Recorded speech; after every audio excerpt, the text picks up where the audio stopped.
Oke, kemudian kita lanjut lagi ke nomor berikutnya yaitu nomor 4. Nah, nomor 4 ini berkaitan dengan pertidaksamaan linear dua variabel yang digunakan langsung ke dalam kehidupan sehari-hari kita. Soalnya berbunyi sebuah butik memiliki 4 meter kain satin dan 5 meter kain prada. Dari bahan tersebut akan dibuat dua jenis baju pesta. Baju pesta A ini memerlukan 2 meter kain satin dan 1 meter kain prada. Kemudian baju pesta B ini memerlukan 1 meter kain satin dan 2 meter kain prada. Nah, jika harga jual baju A atau baju pesta A sebesar 500.000 dan harga baju pesta B itu sebesar 400.000. Kemudian nyatakan model matematika dari kasus tersebut. Nah, ini merupakan kasus, kemudian kita disuruh membuat model matematikanya. Ini mudah sekali. Langkah yang pertama yang kita lakukan, kita harus membuat tabel permisalan. Sehingga nanti kita tinggal membuat model matematika dengan mudah. Kita buat tabel permisalan. Di sebelah atas itu kain satin, kemudian sampingnya kain prada, kemudian sampingnya lagi harga. Karena tadi akan dibuatnya menjadi dua jenis baju pesta, yaitu A dan B, maka barisnya kita isikan baju pesta A, kemudian baju pesta B, kemudian total dari kain yang dimilikinya. Tadi untuk baju pesta A itu memerlukan 2 meter kain satin dan 1 meter kain prada. Kemudian baju pesta B 1 meter kain satin dan 2 meter kain prada. Kemudian harganya untuk baju tipe A 500.000 dan baju tipe B 400.000. Untuk total dari kain yang dipunya itu kain satin totalnya 4 meter, kemudian kain prada totalnya 5 meter. Kemudian kita misalkan karena model matematika itu berkaitan dengan nilai X dan Y, karena ini sistem pertidaksamaan linear dua variabel, kita misalkan X itu misalkan banyaknya baju pesta A, kemudian Y itu misalkan banyaknya baju pesta B. Nah, untuk model matematikanya itu untuk kain satinnya itu kan digunakan di baju pesta A dan baju pesta B. Untuk baju pesta A itu kan memerlukan 2 meter kain satin.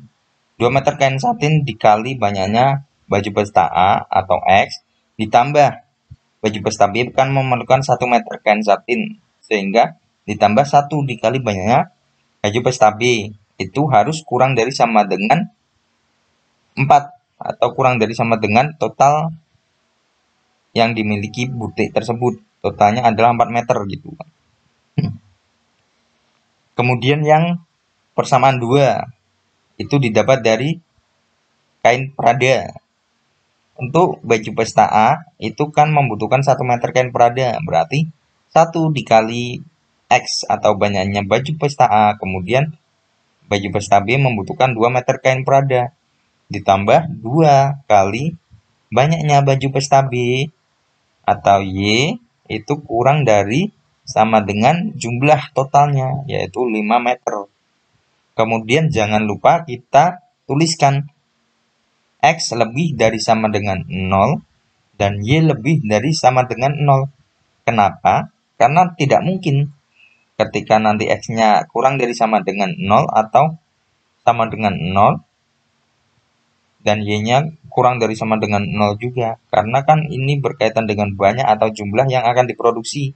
Sehingga tidak akan mungkin ketika sudah ada bahan kemudian diproduksi malah tidak menghasilkan gitu. Jadi kan di batasnya X lebih dari sama dengan 0 dan Y sama dengan lebih dari sama dengan 0.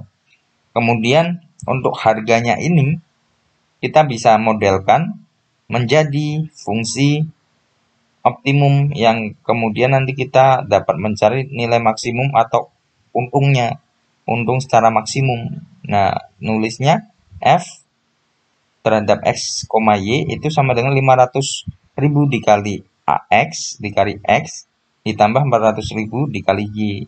Jadi model matematikanya itu seperti ini. Mudah sekali bukan? Kemudian kita lanjut ke soal nomor 5. Soal nomor 5 ini berkaitan dengan materi matriks. Diketahui matriks A sama dengan 2, min Y, 2X, min 1. Matriks B sama dengan 6, min 3Y, 12X, 1. Dan matriks C sama dengan Z, 8, 1, min 5. Jika 4A dikurangi B sama dengan C transpose, maka nilai jumlah dari X ditambah Y ditambah Z itu berapa? Kita punya persamaan 4A dikurangi B sama dengan C transpose. Tinggal kita tulis persamaan itu dengan memasukkan matriksnya. 4 dikali matriks A dikurangi matriks B itu sama dengan C transpose. Di mana C transpose ini transpose dari matriks C, baris diubah kolom. Kemudian 4 dikali matriks A itu dihasilkan 8 dikurangi 8 negatif 4Y 8X kemudian negatif 4. Nah, ini dikurangi matriks B dikurangi C transpose kemudian didapat 2 min Y min 4X min 5 itu sama dengan matriks C transpose. Nah, untuk persamaan matriks itu berarti angka-angka atau nilai-nilai yang posisinya sama itu bernilai sama. Seperti 2 itu posisinya sama dengan Z, berarti 2 itu sama dengan Z.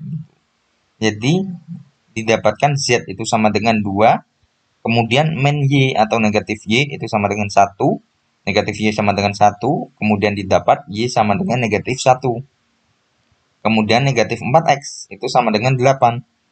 Negatif 4X sama dengan 8, itu didapatkan nilai X-nya sama dengan negatif 2. Kemudian jumlah dari X ditambah Y ditambah Z itu kita masukkan nilai-nilai yang sudah kita dapatkan, yaitu negatif 2 ditambah negatif 1 ditambah 1, itu hasilnya adalah negatif 2. Jadi jumlah dari X ditambah Y ditambah Z itu negatif 2.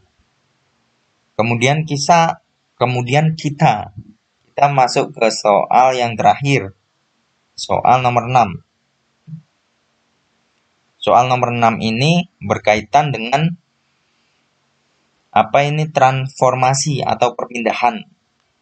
Soalnya berbunyi persamaan bayangan garis Y sama dengan 3X plus 2 Y ditransformasikan oleh matriks 1101, kemudian dilanjutkan dengan perputaran atau rotasi dengan pusatnya 0,0 sebesar 90 derajat, itu perpindahan atau persamaannya itu menjadi seperti apa?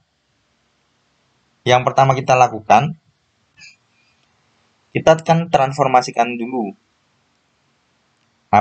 persamaan garis terhadap matriks 1101.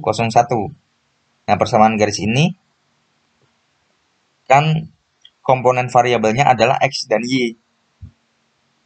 Nah, berarti titik perpindahannya akan kita cari itu titik X aksen dan Y aksen. Rumusnya adalah perkalian dari titik awal X, Y terhadap matriksnya. Didapatkan X aksen Y aksen itu sama dengan X ditambah Y dan Y. Kemudian yang akan kita cari adalah titik awalnya ini. Titik awalnya ini X dan Y kita pindah ruaskan saja sehingga kita dapatkan nilai X dan Y itu sama dengan X aksen dikurangi Y X aksen dikurangi Y dan Y aksen. Kemudian kita masukkan nilai X dan Y ke persamaan awal. Kita masukkan X-nya diganti X aksen dikurangi Y, kemudian Y-nya kita diganti Y aksen. Sehingga kita dapatkan persamaan baru 3X aksen dikurangi 1Y itu sama dengan 0. Ini persamaan baru atau garis baru setelah kita transformasikan dengan metrik 1101. Kemudian dari persamaan baru ini kita lanjutkan lagi kepada rotasi atau perputaran sebesar 90 derajat dengan pusat 0,0. Berarti kan transformasi kedua yang akan kita cari adalah X double aksen dan Y double aksen. Nah, rumus dari rotasi 90 derajat terhadap pusat 0,0 itu adalah matriks cos 90 derajat, negatif sin 90 derajat, sin 90 derajat, dan cos 90 derajat itu kita kalikan dengan nilai atau nilai titik variabel persamaan sebelumnya, yaitu X aksen dan Y aksen. Sehingga X double aksen dan Y double aksen kita dapatkan 0, metrik 0, metrik min 1, matriks 0, kemudian min 1, 1, kemudian 0 itu kita kalikan kepada X aksen dan Y aksen sehingga kita dapatkan matriks X double aksen Y double aksen itu sama dengan negatif Y aksen dan X aksen. Kemudian yang akan kita cari adalah Y aksen dan X aksennya. Biasa kita ubah ruas sehingga kita dapatkan X aksen dan Y aksennya. X aksennya sama dengan Y double aksen dan Y aksennya sama dengan negatif X double aksen. Nah, kita masukkan kepada persamaan yang kedua tadi setelah kita transformasikan dengan matriks sehingga didapatkan persamaan 3Y aksen ditambah X aksen. 3Y double aksen ditambah X double aksen sama dengan 0. Nah, kita urutkan sesuai abjad supaya bagus menjadi X double aksen ditambah 3Y double aksen sama dengan 0.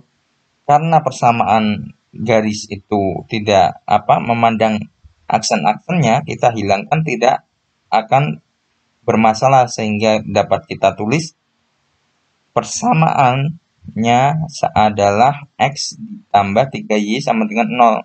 X ditambah 3Y sama dengan 0 ini merupakan persamaan dari garis yang baru. Garis yang baru hasil dari transformasi garis pertama tadi melalui transformasi matriks 1101 kemudian ditransformasikan dengan rotasi sebesar 90 derajat. Seperti itu. Mungkin pembelajaran pada kali ini cukupkan dengan pembahasan soal tadi yang berjumlah 6 tadi yang membahas mengenai materi-materi yang sudah kita pelajari terlebih dahulu sehingga ini dapat menjadikan pengingat kita supaya tidak lupa terhadap pembelajaran matematika karena belajar matematika itu asik dan menyenangkan. Tumbuhkan cinta kepada matematika sehingga kita akan mudah untuk mengerjakan soal-soal matematika dan dapat menerapkan ilmu matematika ke dalam kehidupan sehari-hari. Mungkin itu saja yang dapat saya sampaikan pada kesempatan kali ini. Kurang lebihnya mohon maaf. Wassalamualaikum warahmatullahi wabarakatuh.